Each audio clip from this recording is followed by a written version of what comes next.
Laurent, c'est à toi. Regardez cette image. Que voyez-vous? Un canard? Un lapin?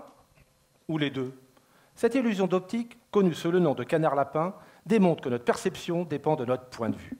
Comme le souligne le philosophe Wittgenstein, l'homme a une capacité à comprendre les choses d'une manière intime.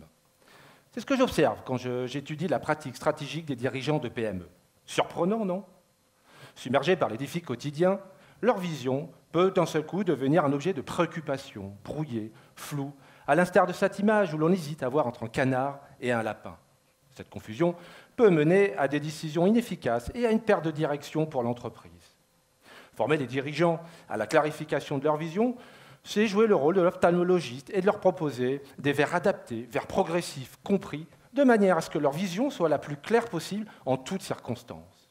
Mais pour les dirigeants de PME, quels sont ces outils de clarification? À l'inverse des pratiques traditionnelles telles que le tableau de bord, le PowerPoint, l'algorithme de prédiction, voire de l'intelligence artificielle, mon hypothèse est d'utiliser des outils anciens et atypiques, les exercices spirituels.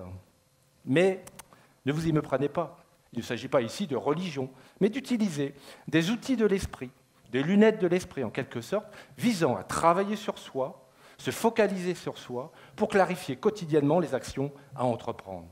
Par exemple, le regard d'en haut, qui permet de prendre du recul et aux dirigeants de sortir la tête du guidon pour embrasser le monde globalement. La visualisation prospective, pour imaginer un futur idéal et orienter les décisions présentes.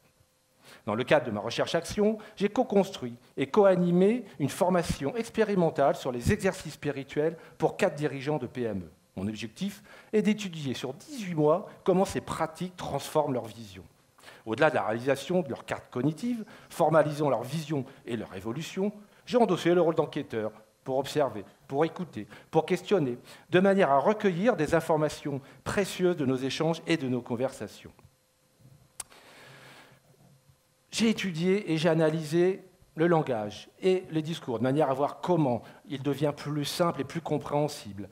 Analyser en quoi l'utilisation de ces outils permet de dissiper le brouillard et clarifier les pensées.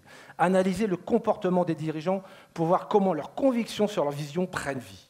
Finalement, j'aimerais montrer qu'utiliser de bonnes lunettes de l'esprit permet d'y voir plus clair. Et ainsi, valider mon hypothèse selon laquelle le dirigeant est poussé dans une direction quand il peut s'exprimer ainsi. Mais bon sang, mais c'est bien sûr, je vois, tout est clair maintenant. Mais ce n'est pas toujours aussi simple. Maintenant, en fonction de votre vision des choses, voyez-vous un canard, un lapin, un canard-lapin, peut-être même une espèce en voie d'apparition.